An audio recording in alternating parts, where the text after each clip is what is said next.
All right, hello and welcome to episode 14 of the Trans Culture Club podcast with myself, the pedantic romantic Lachlan, still on hosting duties once again. Brooke is still studying for those exams. Yep, this is a meta. joining me this perfect week. meta. We got Jackie again. Hopefully, What? should be Yeah. with improved audio. And I'm here for 2 weeks in a row, which is Hell yeah. must be a new record by this point. And of course, joining us for a second time, third time. Second. Yeah. Alicia. Hey. It's not like you to get episode numbers wrong, Lachlan. I didn't get the number wrong. I just didn't know how many times Alicia's guest appeared on the show. It is episode 14. Don't listen to Jackie. You can trust me. It's episode 14. Anyway, You're the one who's going to upload this at episode 13, so... No, look, no, stop. Don't believe her lies. It's not true. You have no proof. Receipts or nothing. Yeah, it's going to be a bit of a shorter main show this week, just because this is a little bit later, the recording. We didn't quite have members together and all that, but because of that, to fill out the length, we're going to be doing a surprise live reaction to the KASE-SAN OVA. That's right. Whoa.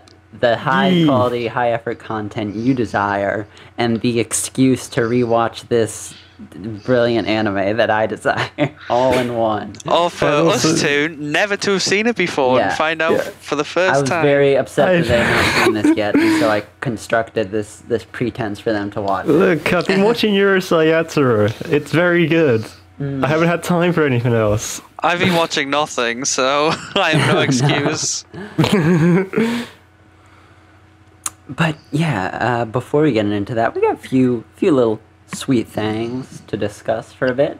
Like you on hosting duties. I want to update my little Overwatch League saga that's been ongoing for a while, which is the fact that indeed the Shanghai Dragons have gone the entirety of the first season of the Overwatch League without registering a single win. Hell yeah. 0-40.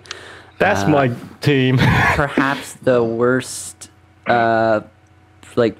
season performance in esports history. My poor sweet babies, the Dragons. Forget the undefeated champions. when they finally win a game, it's going to be glorious. And interestingly, their flex tank player Geguri, the sole female player in the Overwatch League, has recently been getting a bit of flack from certain commentators for sort of being overvalued. That being largely ascribed to her gender, causing that overvaluement, and so there is. Honestly, it was surprising how relatively minimal the discourse surrounding her was for a while there. But there are a few figures, a few esports guys on Twitter and what have you that have brought up things like her stat line or what have you, to say that she's not as good as plenty of players who aren't even in the Overwatch League. But fuck them, they're wrong. They're sexist. More seriously, being on literally the worst team in the league, it only makes sense that her stat line would be mediocre, because there's only so much you can do when you're being dominated in that regards. That's my defense of my queen, Geguri. Hopefully the Dragons can pull something out. The team. I mean, if you don't want people to bring up her gender, then why don't you just have more than one female player in the entirety of the league? That's also a very that's a good point. I mean, another thing as well is that I've not been following the Overwatch League, but every time I hear something about it, it's always really negative. And it's always it reflects really badly on the league as a whole. It does, but I think at least part of the reason why that comes up is because like the league is being like really vigilant about like rooting out that negativity. Like you hear a bunch of stories about players getting fined for X because like the league is very proactive about finding out if players are doing things like that and sort of reprimanding them for doing so and trying to establish the specific standards of behavior that they want in place and the sort of community vibe they want going on. Which is a good thing, but at the same time, could you not argue that maybe they should have done better diligence beforehand? No, absolutely. Because there's the argument that, of course, you'd want them to be implementing fines, like banning players, stuff like that, when they're doing these sort of things. But not necessarily here because like it's a commentators, it's a bit of a different situation. Still bad, but different situation. But when you've had the past examples of like some of the racism that's gone around, and there's been the negative reaction, at the same time, some of these things have gone on for longer than the esports league. So maybe they should have really checked that out beforehand and realised maybe this isn't the sort of player we want to have participating in the league in the first place. Yeah, no, and I mean they're I think to a degree sort of trying to like soul search and figure out exactly what kind of culture they're trying to establish, and as you say, that's certainly a failing to a degree of theirs for not having that better figured out. And there has of course been pushback from the community in the vague of like us like people who like to meme around and be jokey and edgy, like we're the real fans. We're being pushed out like by purist SJWE whatever. Like there is a bit of that narrative and a bit of that like friction within the community because of course a lot of the hardcore gamery types are of those proclivities. It's just a joke. Yeah, we'll see. We'll see like to what extent Blizzard is able to accomplish what they're trying to here in the ongoing saga of all this. They did give Tracer a spray of her girlfriend, which is really good, and I want it. Thank you, Nice. Blizzard. I will lap up all your queer table scraps. I need it. Too bad you got to go through their questionable loot boxes for it. You know, yes. All the good has to have a bad. But yeah, no, I think that's our first little story wrapped up there. And on another subject of companies doing stuff, Dark Horse was that's a perfect segue. was in the news recently for having explicitly in their healthcare policy a refusal to cover any sort of transgender health services, which is somewhat ironic given the fact that they're proudly flying, a pride flag in their Twitter avatar and all that. Is it really ironic though? The amount of times this sort of thing has come up. It is ironic. It is unfortunately not too unexpected or unusual. Yeah, not really. No. As the Pride Month hit here, the discourse just sort of popped up, and we started getting various stories from people who work with or have worked with the company about what their policies in this regard are, and their policies are shit. Yeah, it gets me because it's not even like it's the only example you hear, but if you're going to try and be we're pro LGBTQ, we're doing all of this, we support the LGBTQ community. Well, hey, fuckers, just support us then. Support all the letters. Support the alphabet soup. Like, go on. Yeah, no. The alphabet is a social construct. You don't need it.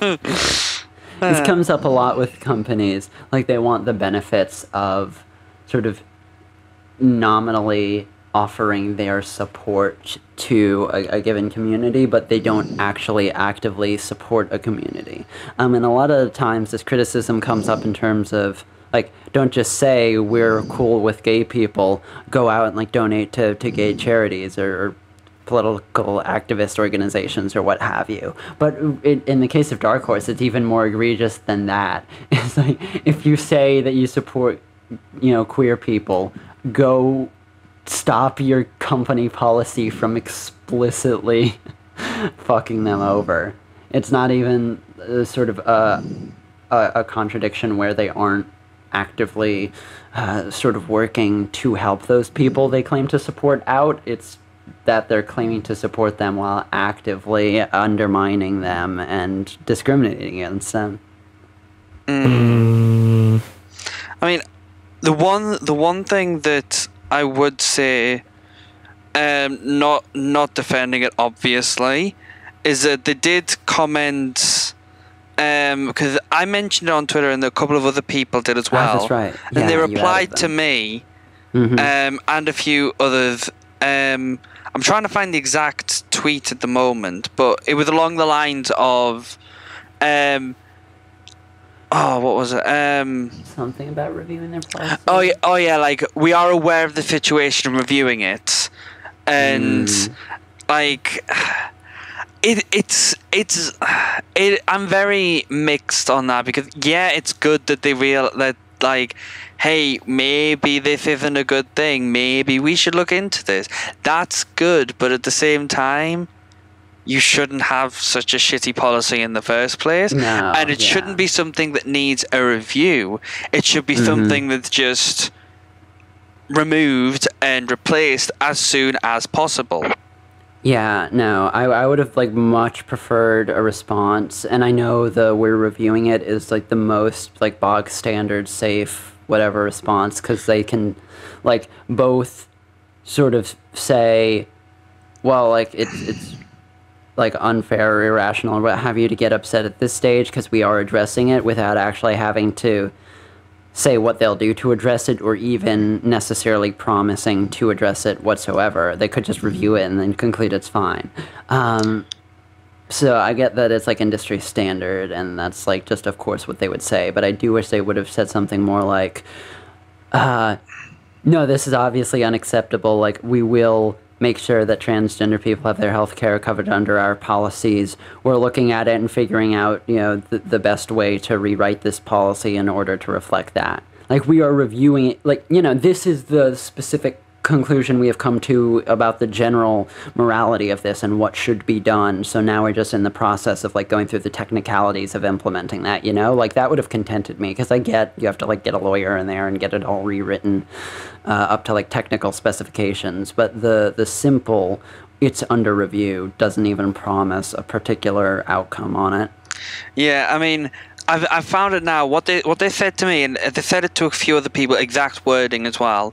We are paying attention to this conversation. We take this issue seriously. The current employee benefits healthcare package will be reviewed. But the thing is, they've not acknowledged that with a public tweet. It's only been in app mentions to me and a couple of other users. They also have not made a comment since then, and it feels like almost like a move just to sort of, like, cut the legs out from under the people criticizing the policy at the moment, because you just have to sort of sit there and wait for whatever they end up doing or not doing, because you kind of look like, or at least can be framed as being an asshole or irrational or impatient or what have you. When, like, they've given you a response, like, we just have to wait for them to do their review. Like, there's nothing more you can say, and so they've sort of, like, cut off the discourse to a decent degree with that response. Oh, actually, I didn't notice this tweet. They did have made one public statement on the 12th of June. And Dark Horse Comics is dedicated to inclusivity and diversified expression, experience, ideas, and most importantly, storytelling. Prior to the time, we wish to celebrate and share these stories with our community of readers. Recently, concerns have been raised about the trans inclusivity of our employee insurance coverage. Dark Horse takes these issues seriously, and it is part of our company mission to be as inclusive as possible. We strive to offer quality coverage to all of our employees at an affordable rate. However, when managing healthcare options in an organization of this size, they are complicated, layered financial and compliance reality that can limit coverage options for small businesses Fuck like you. ours. In the last couple of years, changes have been made to our plan to specify and broaden coverage in our health plan document to ensure inclusivity to services for all members, such as mental health benefits.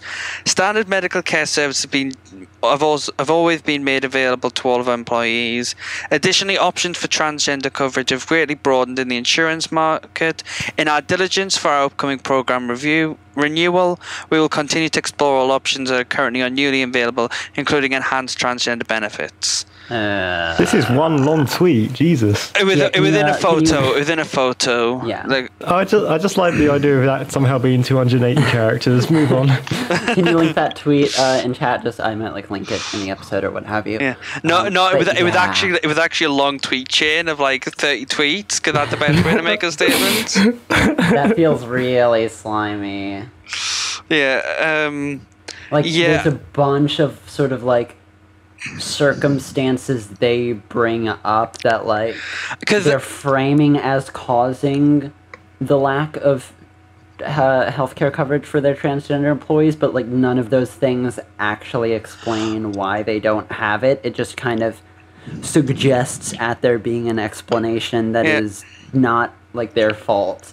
Because one thing that was interesting, it was brought up, the initial whole thing was brought up by a former employee, a trans man called Jay Eden, and they pointed out how a couple of things which make that statement a bit like it's trying to cover up in a way, in the nicest way, because the insurance, according to them, has an explicit exclusion clause that absolutely bans any coverage of gender dysphoria and transition, including mental health services. So, at the time when they were working, which I think they left a couple of years before those tweets were happening, there wasn't just that it wasn't covered by the thing, but maybe because they cover some other service, maybe they could weasel it in. There was an explicit clause in it saying you cannot get treatment for gender dysphoria, which is really, really shitty. And the fact that they were so explicit about it just makes it worse. And really, I feel like as a company, you sort of have responsibility to not take that option up in the first place. Like, if because they're a private company, so they can shop around for the insurance coverage they want, and then that goes on to their employees.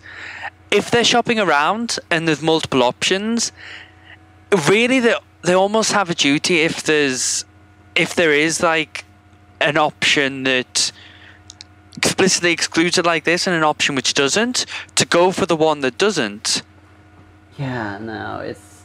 And I'd have to try and find them, because I don't know where they are at the moment, but I remember seeing tweets at the time as well, pointing out that there was research done on a lot of small and medium-sized companies, so they're calling themselves small company, like they're a small company as well, and they're pointing out because so few people actually take up transgender treatment, for I think I am going off these numbers off the top of my head, so I'd have to check, and I apologize if I'm wrong. For about half of companies, adding transgender provisions into their healthcare did not increase premiums at all. Yeah. And for others, it was only a very minimal increase, and it's just because so few people actually take up medical treatment for gender dysphoria, and because of the difficulty to access it anyway, and the stigma around it, that it's taken up so little that they can add it to a thing without it even costing any extra. So to exclude it like the way they are, it just seems intentionally shitty. Yeah. No, definitely. Just, one more front of the war. Yeah. And as the person who made the thing actually responded as well, Like, they complained about the statement saying there's no specific language, actual information, accountability, commitment to actual change, concrete steps, or any timeline, which I can agree with. Like, no, I like a timeline to it. Like, at the very least, if you're going to give a we're reviewing it, tell us when roughly you're going to come to a conclusion on it so we can hold you accountable for that. Yeah. This is also the action plan for when Lapland gets fucked over by the Polish government for tax fraud. So please. When you go to AX, are you going to do a Yoshi cosplay out of curiosity?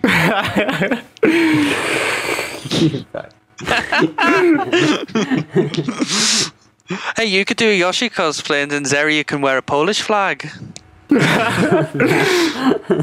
I think Zara would not want to be dressed as a tax collector under any circumstances. Hey. But yeah, TLDR, Dark Horse is shitty. And it's not even the first time they've had, like, really problematic headlines about them.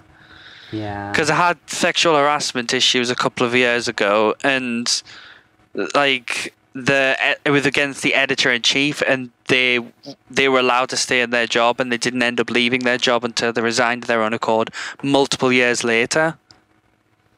So,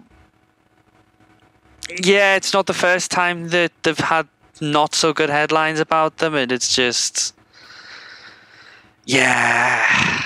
Have you even licensed a Yuri manga, Dark Horse? Tell me that. I didn't think so. And if you do want some queer manga, there is now The Bride Was a Boy, which is also our book club coming up in a couple of weeks' time. And it is also really good. Wow, what a good plug. Thank you. That's just proof I've been handing around Lapland for too fucking long. Speaking of queer manga, segue time. We going? We pulling the trigger on this? It seems like a good point to segue. Yeah. So, we have come at last to the real reason you're all here. The watch-along for Asagao to Kase-san. The OVA, the landmark Girls Love OVA. Also known as KASE-SAN and Morning Glories after the famous Oasis album. No, Jack. Please, Jackie, don't do this. But yeah, no, everyone, I'd say hit play on your thing and then get it like paused right at 00. We'll do a countdown so that anyway, here's Wonderwall.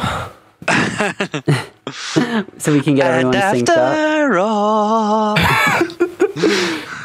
you're my wonder. No, I'm gonna stop there. I need to actually find it. I've forgotten where it is. Oh my god.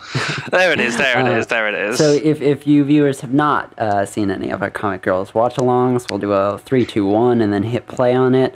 And that way, if you so desire, you can watch the KASE-SAN OVA along with us and be all synced up and the such. We will provide a illegal anime piracy torrent download link in the description so you can get this, because it's not been licensed yet. But it will be at Anime Expo. Yeah, it's screening at Anime Expo. And if this does get licensed in the future, please help support. No, I feel entirely comfortable encouraging people to pirate it because I have all the volumes of KASE-SAN that have been released in English a foot away from me here. Yeah. Of course, remove that link if it does get licensed and support. And I'll link to the official sources for sure. Yes. Is the manga licensed actually? Yeah. No, the first 4 volumes are out in English. Link them as well. Yeah, no, I'll do that for sure. I might look into them. Number 5 released a few months ago, I think, in Japan, and it'll be out in the West, eventually here. Eventually. So yeah, no. Everyone have it up and paused at the 0-second mark. I have that. Oh there. Jesus! Wait. Yes. Okay. Then here's the countdown. 3, 2, 1, go. So right, the person who did the subs for this also subbed the Eska Kron OVA, which I saw Jackie has downloaded in their folder of shame. They're also the subbers for Yume no Crayon Okaku, which is an extremely good children's show. Yeah, so like I believe it's Maxine. They're extremely good, and I love and appreciate the work they do. Thank you very much. Watch Crayon Kingdom, it's very good, thank you. Yeah, Eska Kron was fantastic. Just 2 episode, 3 episode, I believe, OVA. That was really fun. When this came out, I watched it raw because I was too impatient for subs. And I was gonna Raw watch your reaction. I was gonna watch it that night, and so I was too impatient. I was gonna watch it in group with Zeri and a few of the other people from the server. So I gave myself just 5 seconds. You got to watch the first 5 seconds of it. And I watched the sunrise for a bit there at the start of the OVA, and that was all I got. This is pretty. Yeah, it's gorgeous. Thankfully, I've read the manga, so I was able to follow it fairly decently, even without the subs. But I am excited to get to watch it subbed here as well. I know. I'll admit, all I know that it's very gay, and that's literally all I know. Oh, look at her! It's so fluffy cute. socks. Oh, those are extremely good. I want socks. those socks. I want those socks. Oh, I love them. And this OVA has a gorgeous, really soft, watercolor aesthetic to it.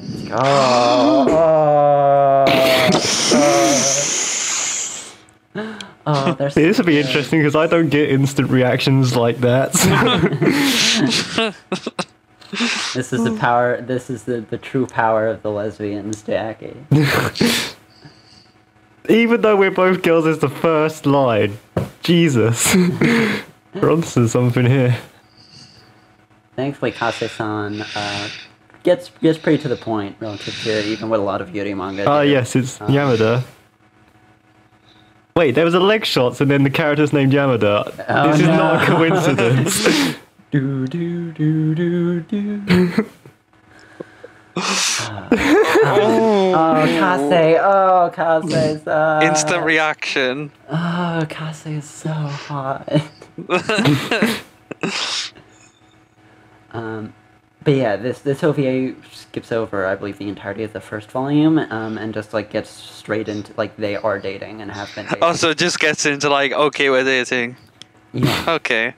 I'm surprised actually. I thought they would at least, even if they condensed that first bit, it would seem that would make more sense. No, I do like it this way, honestly. Oh my god! Whenever she's distressed, she has this little sprout that comes out of her head. I saw that. That's so cute. The visual motif of the disaster lesbian. It's great. She's like a school gardener. She's in the something club, like the groundskeeping club or whatever. So it's her. Oh my god! Yes, this is my kind of animation right here. Yeah, the character animation is great. There better be smear Kase frames. sounds so cool. Oh, I love her voice.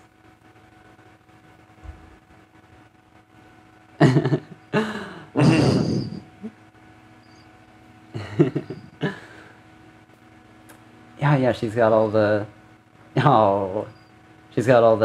plants in her room. It's very on point. Kase is just fucking lifting. Yes. Girl Fucking muscle stroke. squadron. She's so good to us, Kase-san. I feel like I found the reason why you wanted to rewatch this. Oh my god. But the thing is that in spite of being the archetypically cool type, Kase is just as fucking disastrous. She's great. Yeah, that reaction when it's I'm the first person I've gone out with. She fell off her bed. Fucking rip. She's so dead. easily flustered. It's great. It's the fucking gap.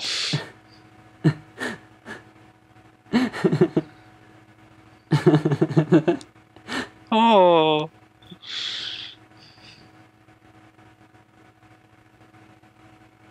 I've got such a grin on my face right now.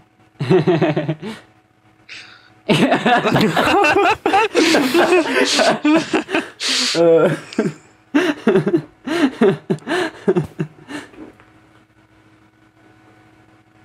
wasn't expecting such bouncy character animation. I'm loving Yeah. this.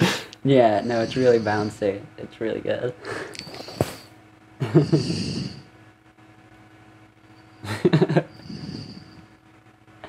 uh, they're just the best ever.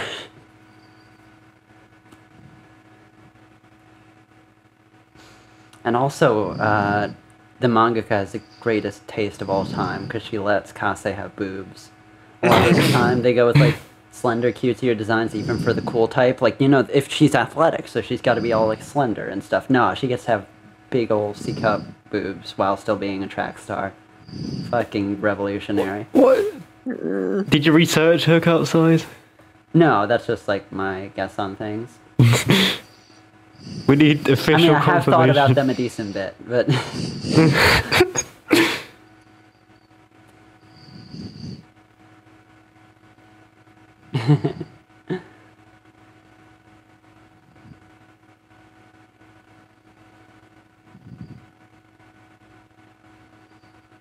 Oh, Aw. Yamada's like the best. She's such a good girlfriend. She's so sweet. Everyone Kase will make you lunch.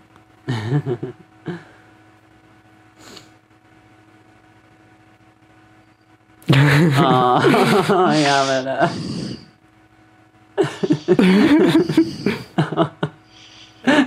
Yes. I'll sleep through the day. Her sprouts like gone flimsy as well.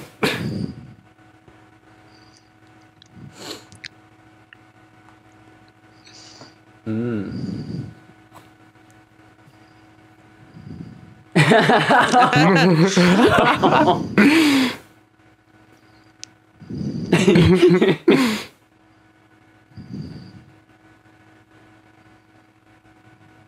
Oh.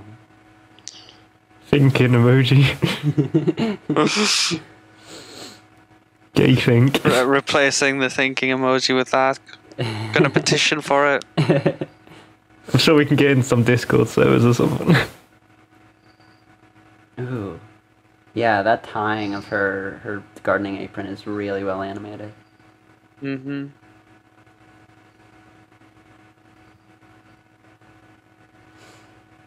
Pulling weeds. I pulled weeds for a summer. I had a summer job pulling weeds for an old couple that was our neighbors. That clan's all about the weed.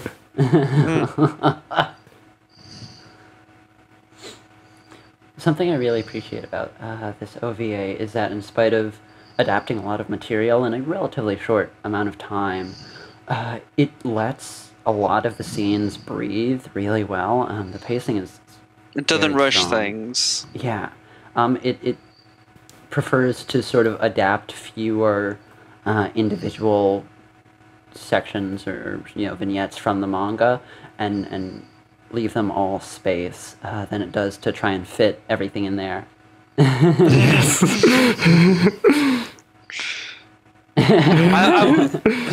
I wonder if they did ever adapt it into a full series, whether they would go and cover over the same content again.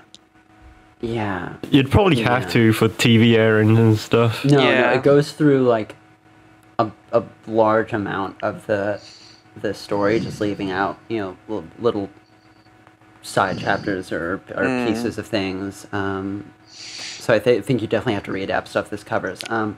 What I could also see is just them doing another OVA if this one is successful, just adapting further. Because like they go all the way up to college and they're college girlfriends hanging out and having fun in the manga. It doesn't get to that here, but there is definitely room for it to continue onward, and I would love that at the very least. It depends on how popular it is. Like, if it's popular enough for an OVA, or whether it's even popular enough for a TV, because I think TV would have to be more popular, if that makes sense. The school's design reminds me of Doikuse, which is a very, very good thing to remind me of. What does that remind you of? Doikuse. Doikuse, classmate. Ah. Shoko Nakamura direction. It's extremely good. I hadn't heard the name properly at first. I wasn't sure what you said. Man, popular GF problems. Oh, Kase. Didn't even get to give Kase the bento.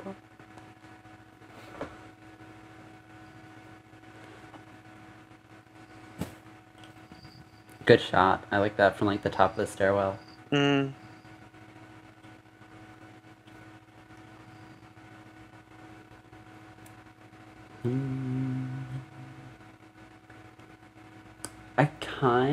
I mean, it's a pretty dang popular manga, but I just kind of like get the feeling that it's not super likely to get a TV anime adaptation, at least not in the near future. Oh. I need a collection of Yamada faces. Yes, Yamada is so good. Even like before the anime came out, Yamada faces were strewn about far and wide just from the manga because they're so good. She's like the ultimate cute Yuri girl, and Kase is the ultimate kakoi Yuri girl. It's so good.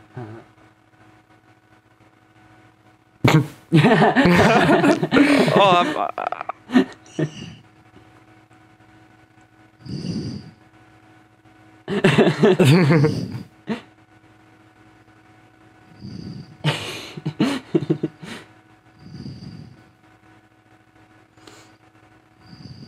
Also, shout out to her best friend for being super cool. Hashtag ally.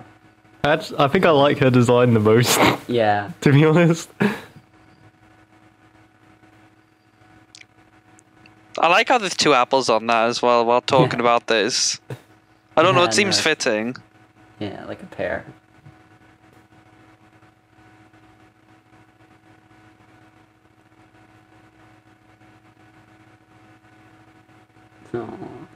Oh.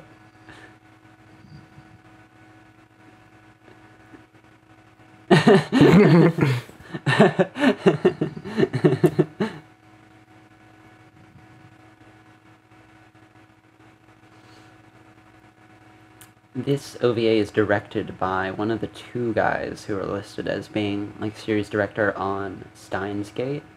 And the way it sort of utilizes white space and blank space and sort of that harsh, stark lighting in places. That makes does remind sense me of given that Steins Gate. fact. It's a lot Yeah. now you mention it. Yeah.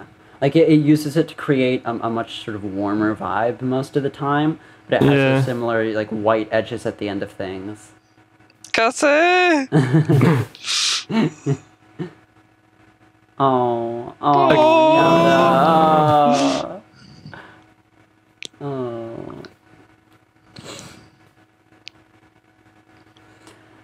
This slow pan is one of my, like, favorite moments pacing-wise. I like the time it takes.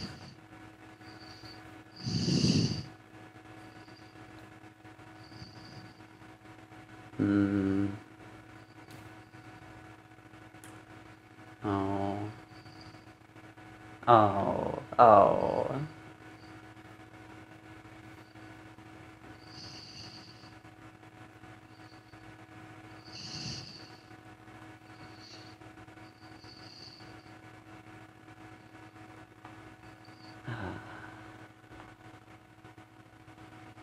Oh.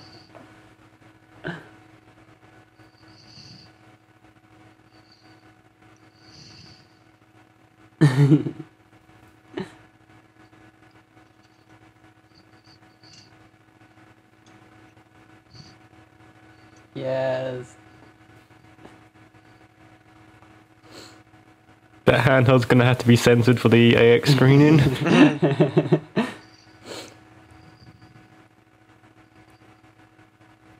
This. Oh, this is such a good scene. I think this is even like a bit better in the manga, just because like it's allowed to go on a bit longer and have a bit more build up to it. I love the backgrounds. Yeah, they're really gorgeous. Oof. Oof. Oof.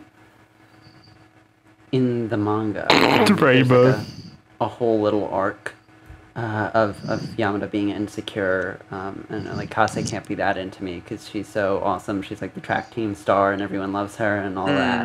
And then we have this scene where Kase goes and just like, I watched, you gardening for like a year, And I was always like so impressed by you just diligently going about your work in spite of it being a thankless task, and I think that's amazing. It's really sweet.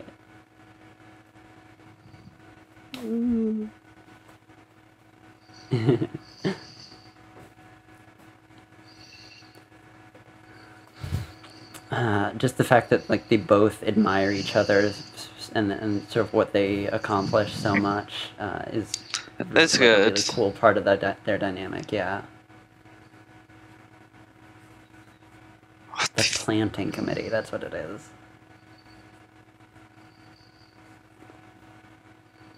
Oh, the clouds are so pretty. Backgrounds are so good in this. Oh, I forget what this art director did. I knew it at some point. Oh, had a little bouncy hop there. Oh, that was so good.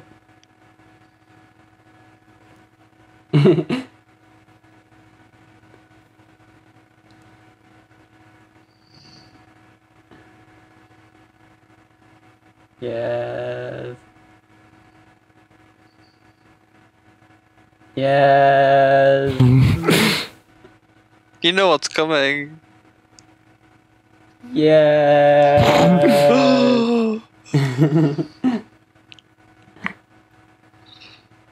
You missed the heckin' bus. Is this an EVA reference? At least it's not in the UK, otherwise you'd be waiting for ages.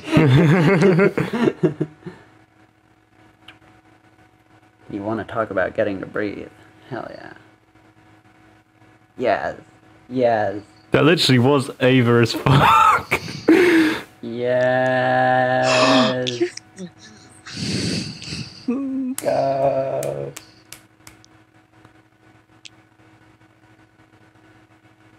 Oh. Oh, I can't say. Oh.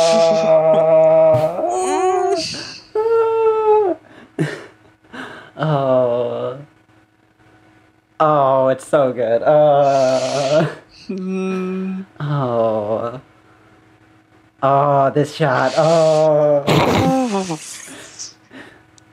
Oh. Oh, I love this fucking I love that series. sun in the middle and then them at the side. Yeah. It's another Ava Oh my reference. god. I was thinking your name, and now Rad Rooms is just gonna play for the next 3 minutes. Kimi no senses.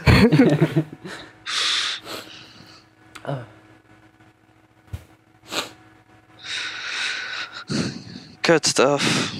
It's enough to get the girl choked up. Oh.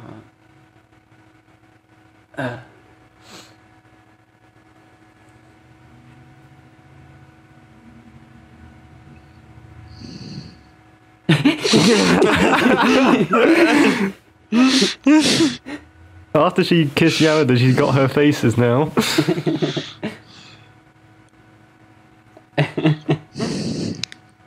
Oh, Yay. Yamada's such Yatta! an innocent little flower.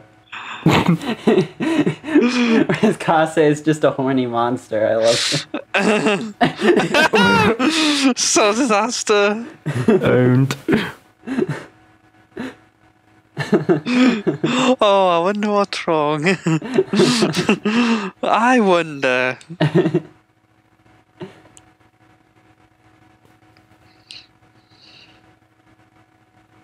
Oh, final check. You're so cute, Yamada. Oh, this outfit is so good. I love this outfit. I want a Sleeveless. hoodie like that. Yeah, hoodie. I was ranting about it in my server the other day. It's such a good outfit.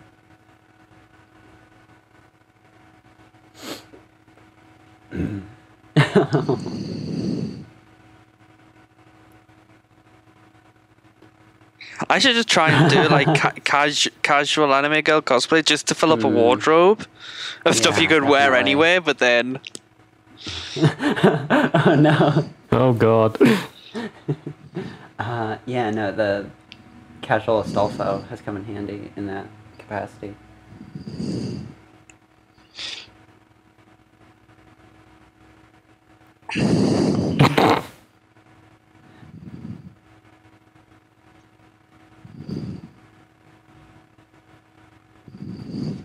oh, that smile. This is why the volume this chapter is from is named KASE-SAN and Shortcake. Because this was the most important scene.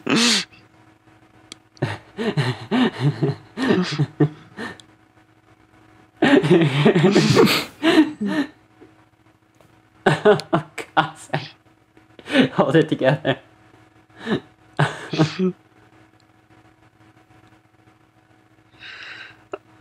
Oh.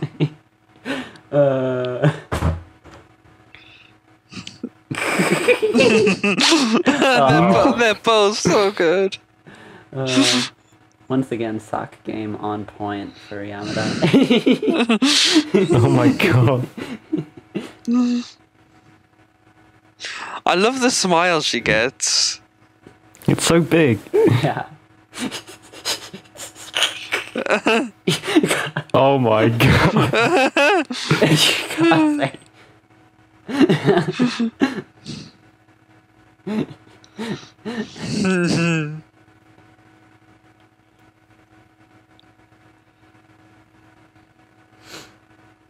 What? Ooh. Why is the national... What? Hell yeah. I'm amazed right now. England is the mecca of gardening.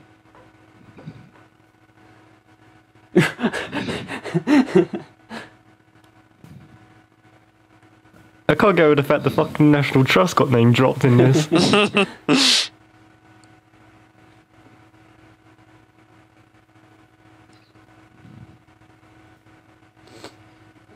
Oh god, the kicks are nice. Yeah.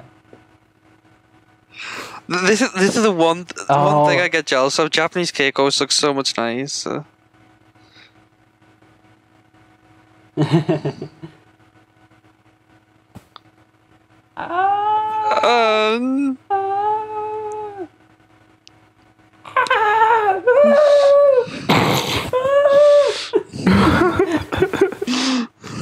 Oh, God.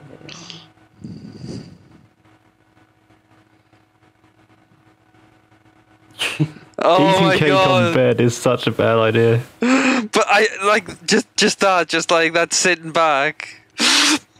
Man, they're fast and reckless.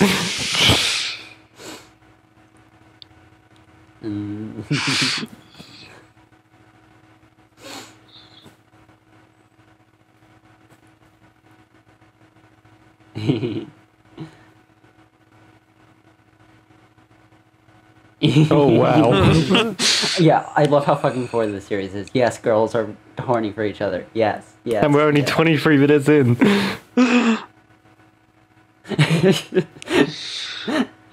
Also, the scene is so precious because, like, Kase is asking Yamada if she wants to have sex, and Yamada's like, "Oh, a kiss." She doesn't know, my poor innocent child.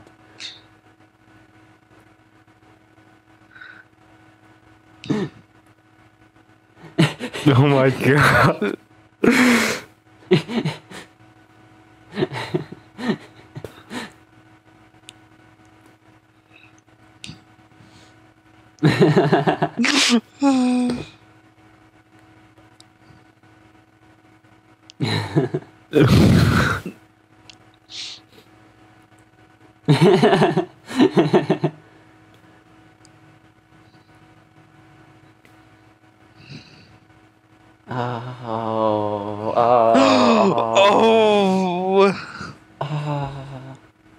Oh no.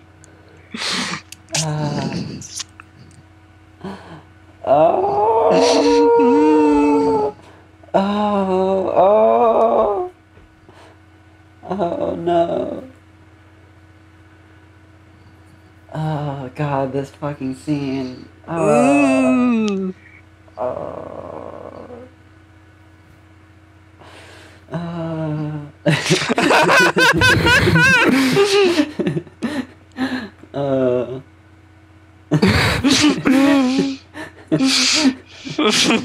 That jumping off the bed there, though. Yeah.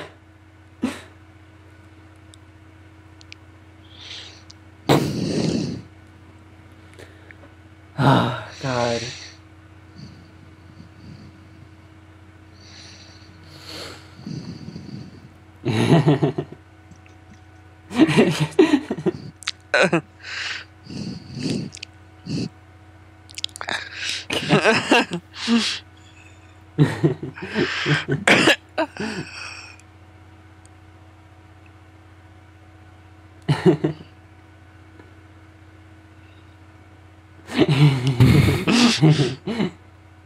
The little sprout.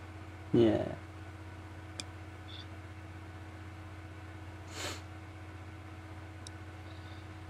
Oh. Oh. Kaze for Smash Bros. Oh. Oh.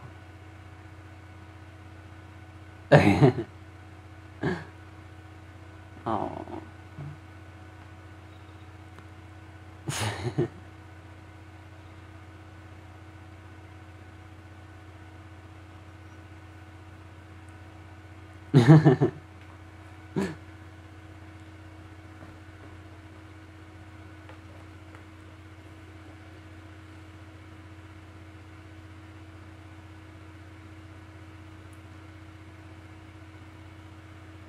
Mm.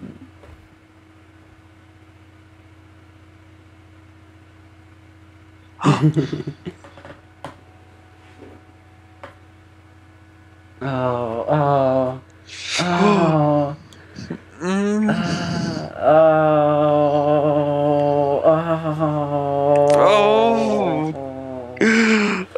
oh,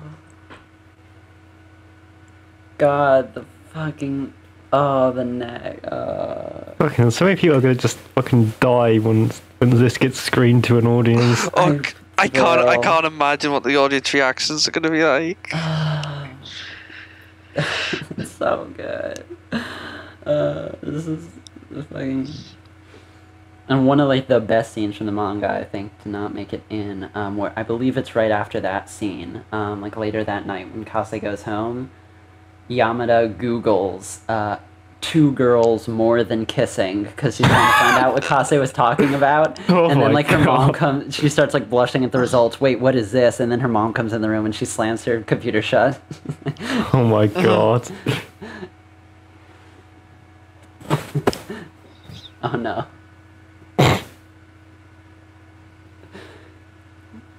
Two girls more than kissing is one of my mantras.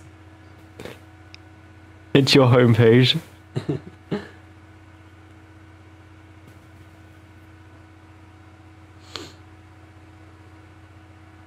Oh.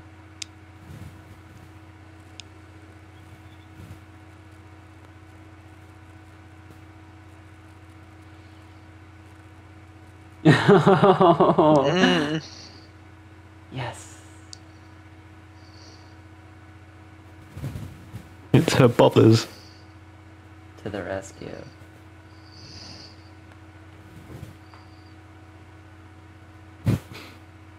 Can't believe Kaze. That's a lot of room on a plane, though. Yeah, I was no, thinking that. This is unrealistic. 0 out of 10. Of OVA course is it's bad unrealistic. now. Oh. So is Kaze, you have this like plane staff now? Flight attendants? Where are the plane attendants, actually? I don't know. I'm sorry, this OVA is too unrealistic for me. Yeah, girls can't kiss, what? Illusion broken. Girls It's can't just- love girls. This just what the liberals want you to believe.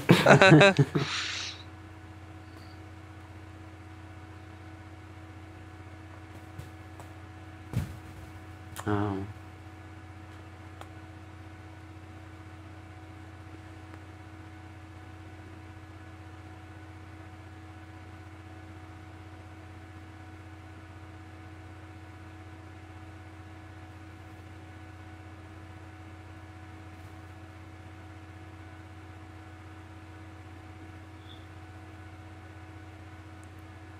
Oh. Oh.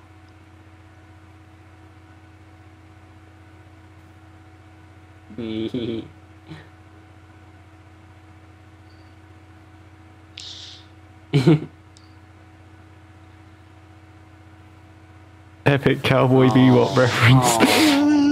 Oh.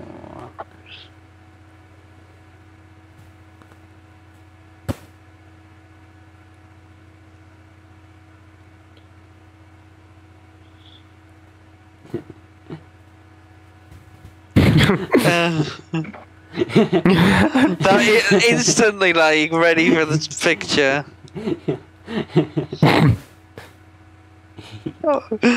Kawaii. She's just down in a cocktail. Nom.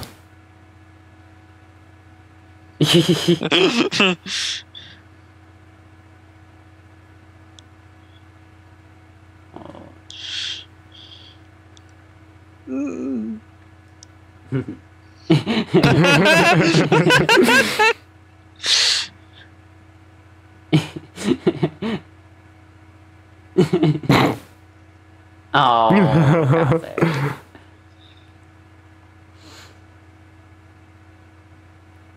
Get matching Hawaiian shirts.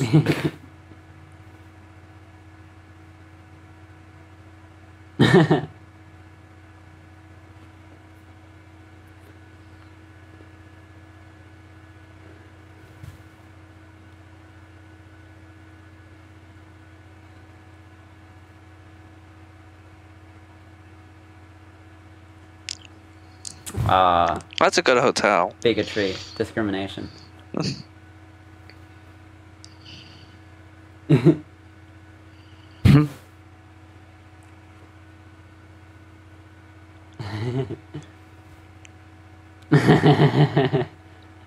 bet she was.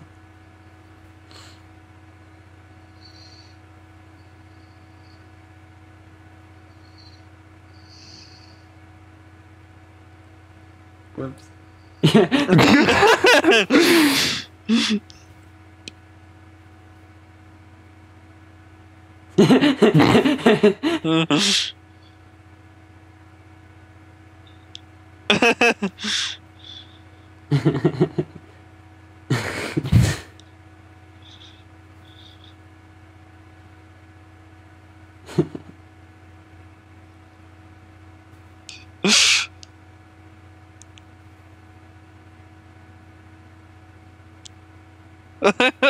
They're not sure what to do. It's really.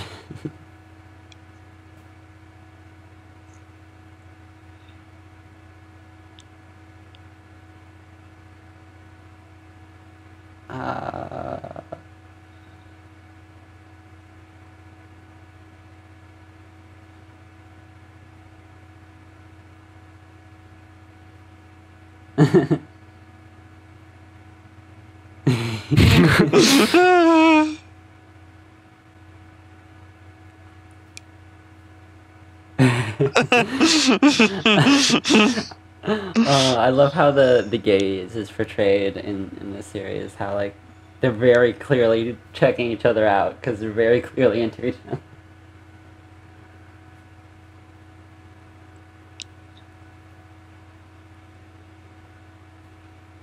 Oh, oh yeah.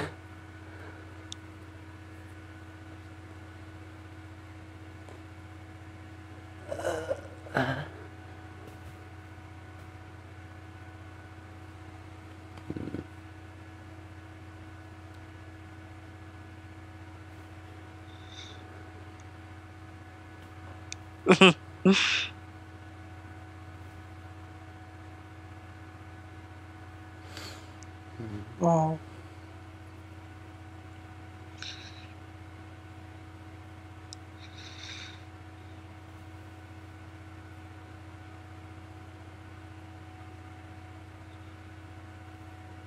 Oh no.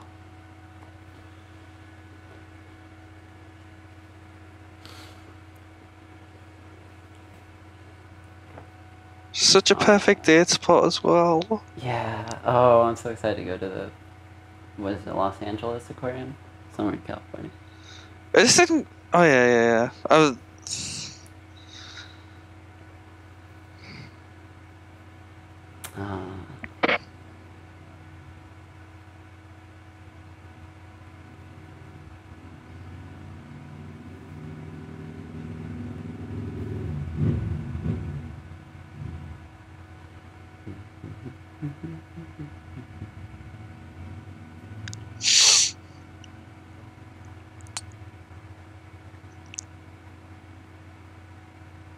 Oh.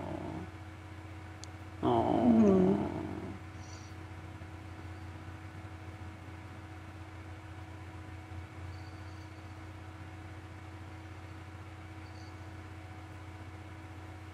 Oh.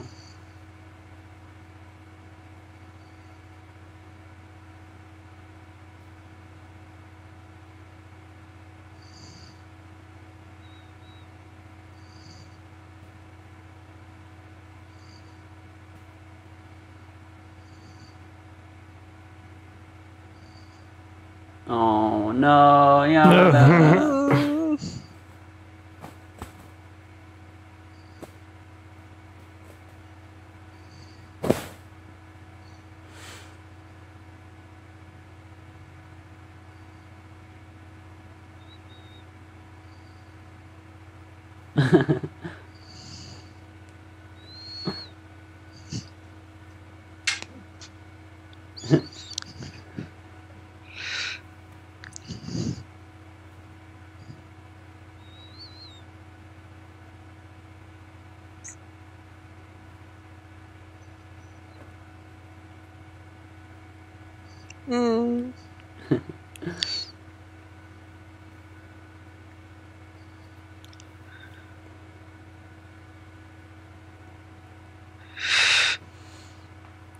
End of Evangelion.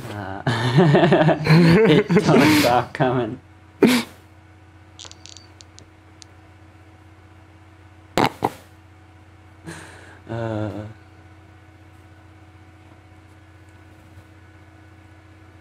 Oh. Oh!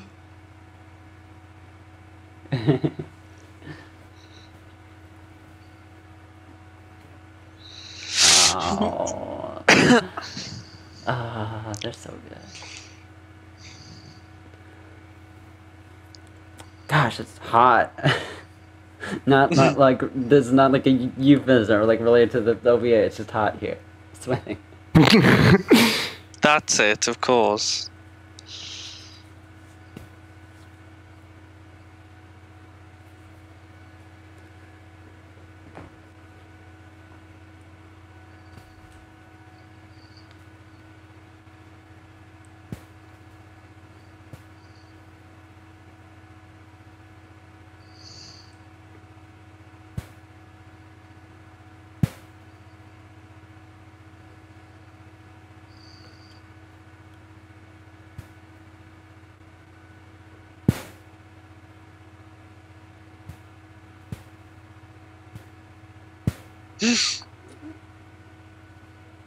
Oh.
Hmm.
Oh my god.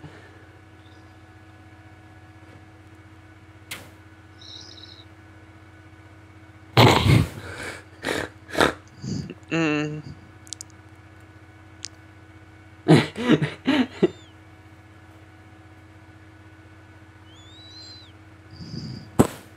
You can be a lily. Hashtag Yamada Mommy GF. Mm.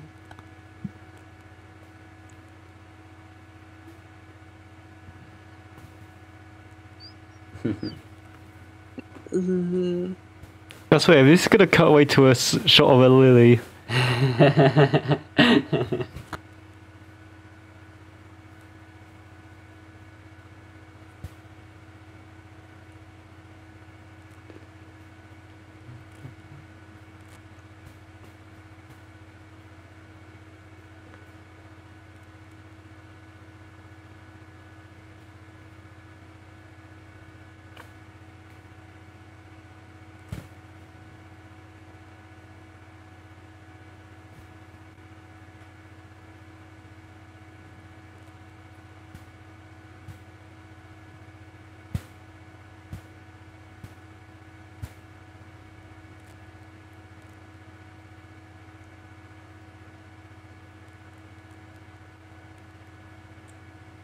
Mm.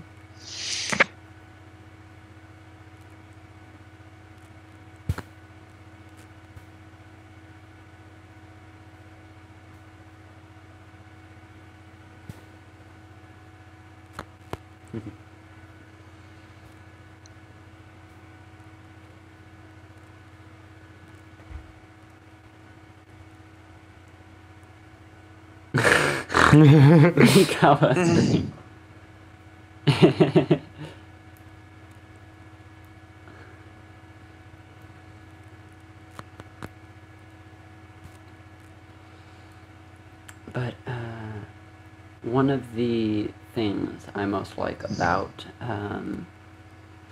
the general like structure of the series and the way it engenders conflict is that a lot of the time like that conflict results from that was a well directed. Oh yeah, this seems like one of the most interesting in the whole OVA. But a lot of the time in romance series, the conflict is brought about through sort of like a lack of trust between the two partners. Whereas that trust really doesn't go away in most cases for their conflicts. It's that they just like think that they themselves are insufficient for each other, and they have to like get past those insecurities in order to get over the various hang-ups their relationships get hung up on.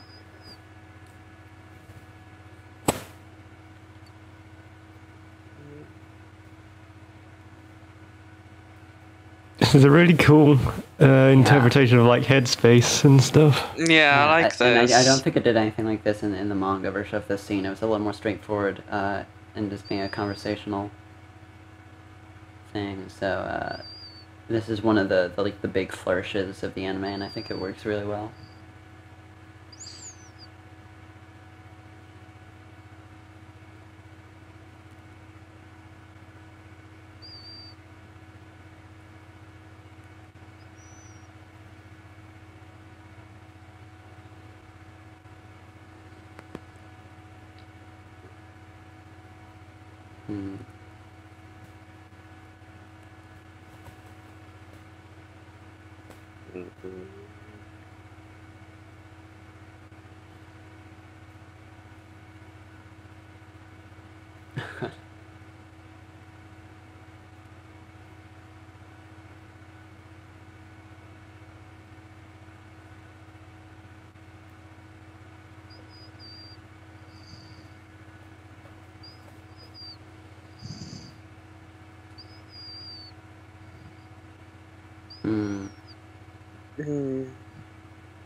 I like that shot with just the two of them.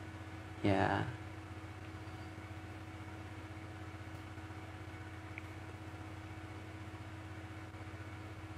That white space used to convey barrenness instead of warmth does show itself a few times throughout the OVA, like here.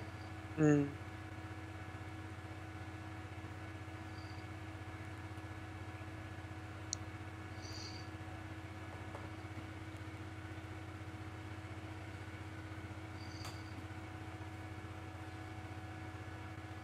Hmm.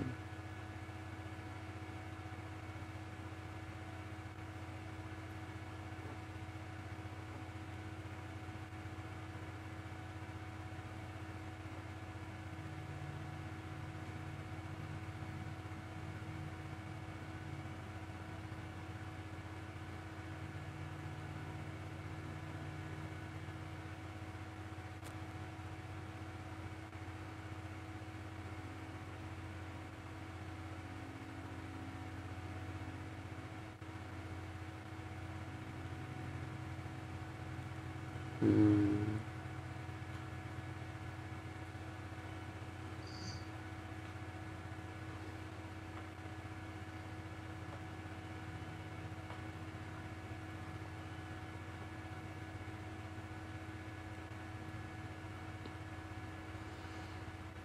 Oh. Mm.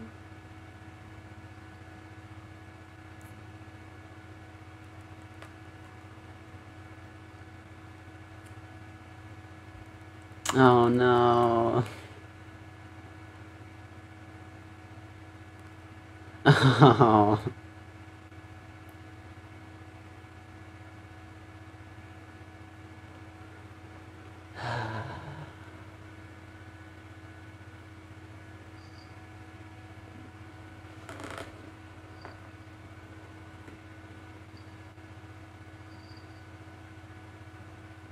Oh.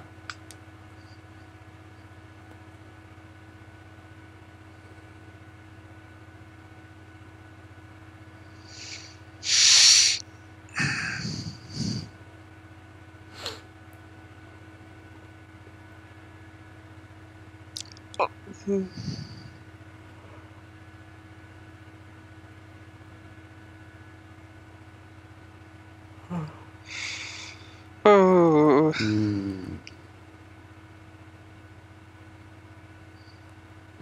Oh, that's a good outfit. It is.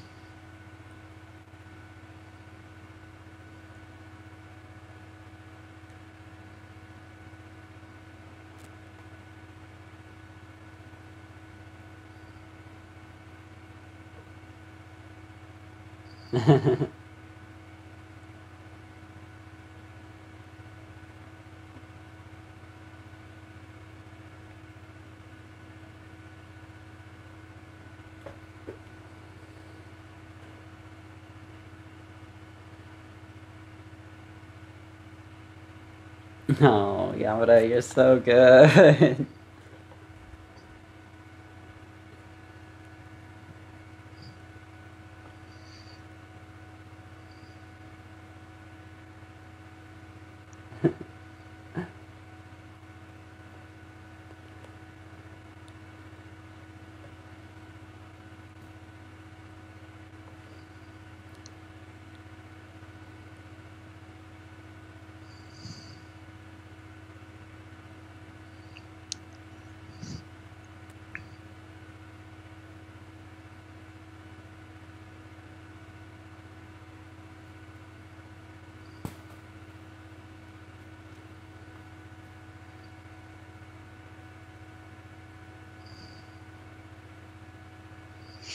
Mm. Oh no. Oh. She looks so upset. Yeah.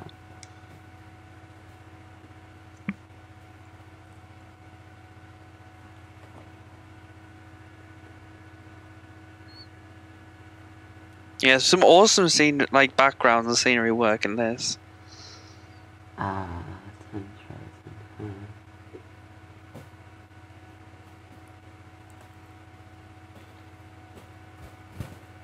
Huh. Mm.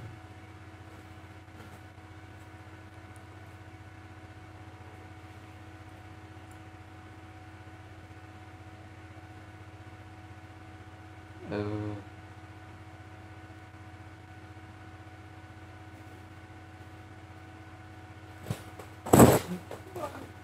Mm-hmm.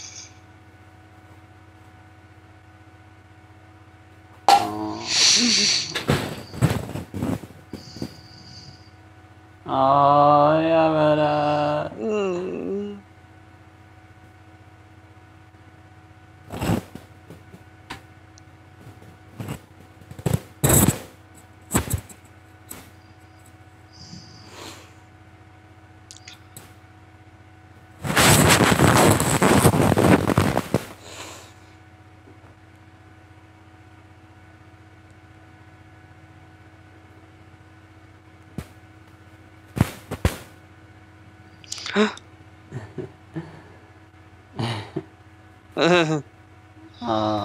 Oh, this is some big Tamako love story God. flashbacks. Oh. Oh. Oh. Oh. Oh. Oh my god.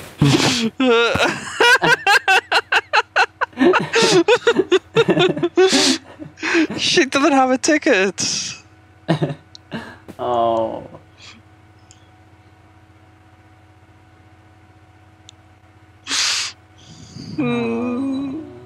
That was good. That was good. It's so good.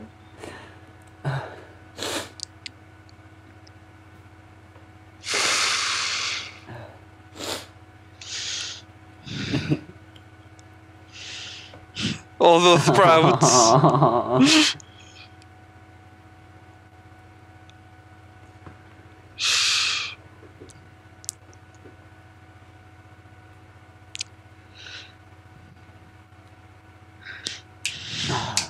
So good.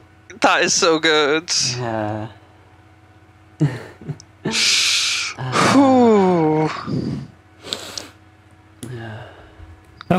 That got intense. Jesus. Yeah. That ending. It's great. It's perfect. Oh. Are the voice actors singing this ending? Yeah, no, it's a love duet for them. I thought so. It's really good. This is real. Yeah. It's fucking real shit.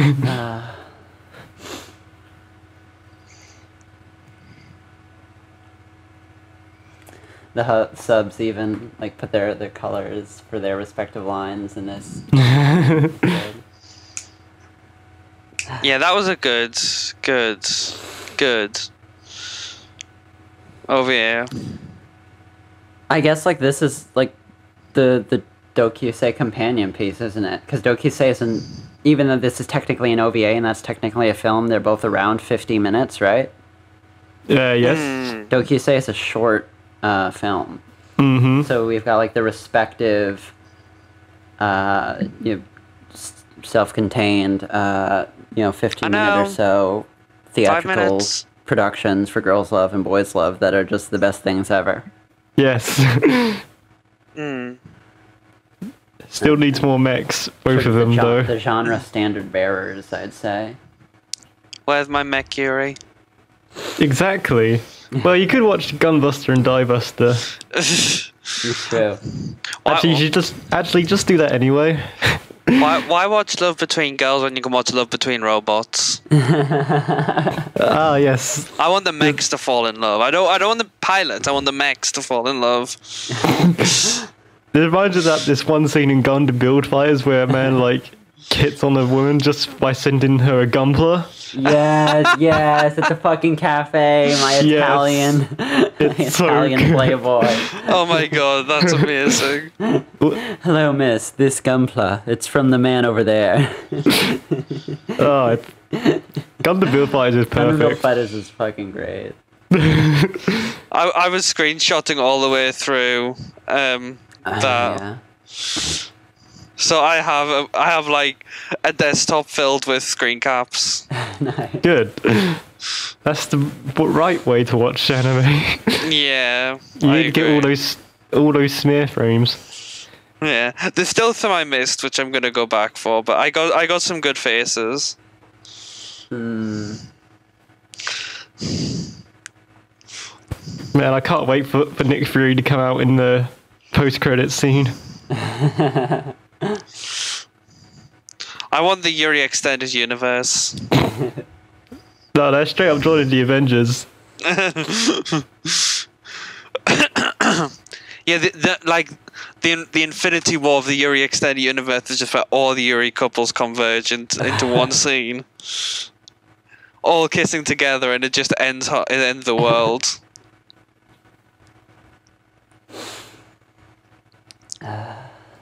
That was good. That was important. Yeah, definitely. And we can still do a book club on it, because we can do An actual discussion, which isn't just It's here. just we could do that. incoherent squealing. But I think doing the manga for the book club would be good. Yeah.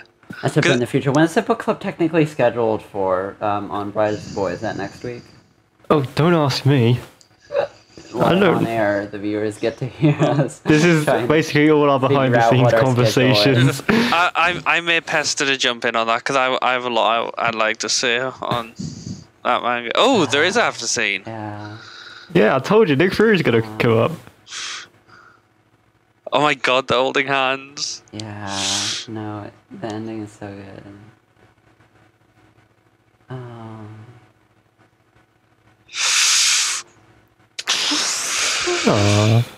Oh. Oh boy. Oh, what an experience. This is fantastic. Yeah, I didn't actually. I thought you were just joking with the after credits. I was just like, yeah. Okay. Well, I saw there was an after credits thing just when I was loading up the file. So.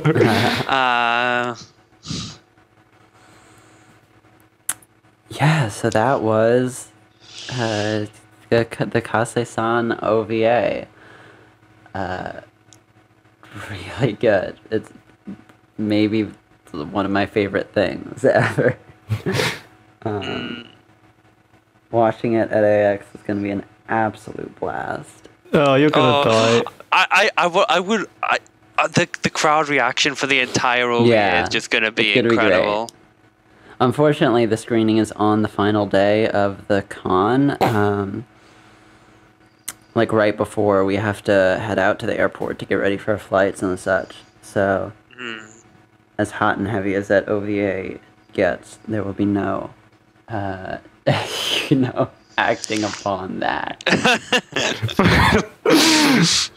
Thanks for informing our audiences. Which will be Yes. tough, but it's fine. It's good. I think we can, just about wrap up the show here. No, you can't. Oh, what do we need? What do you have to do every week? Oh, well, that is wrapping up the show. Yeah, Transculture this week, of course, the legacy segment. That's part of the wrap up, you silly goof. Fight me, IRL binge. So tell me, Jackie, what is Transculture this week? This week it's complete just avoiding making topics so you can watch your favorite OVA with your friends. Fuck. What do you got for me, Alicia? Transculture is remembering that one of the alpha.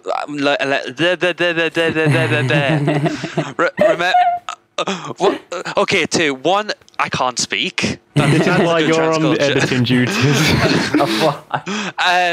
No, Transculture this week is remembering the T, that an actual letter in the alphabet, an actual part of the LGBT community, and if you don't, then just fuck you.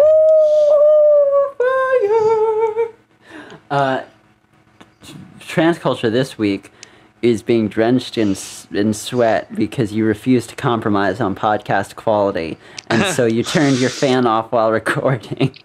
Ouch.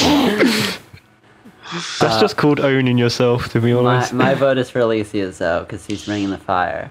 I vote for mine just because I need points. Okay, deciding vote, Alicia. Who wins? You or Jackie? I know you have no bias in this one way or the other. I have no bias, and it's a tough decision, but me. Oh, the winner. I quit. I think I actually got it on the episode. I think I got it on the one I was in. I think you're undefeated. I am.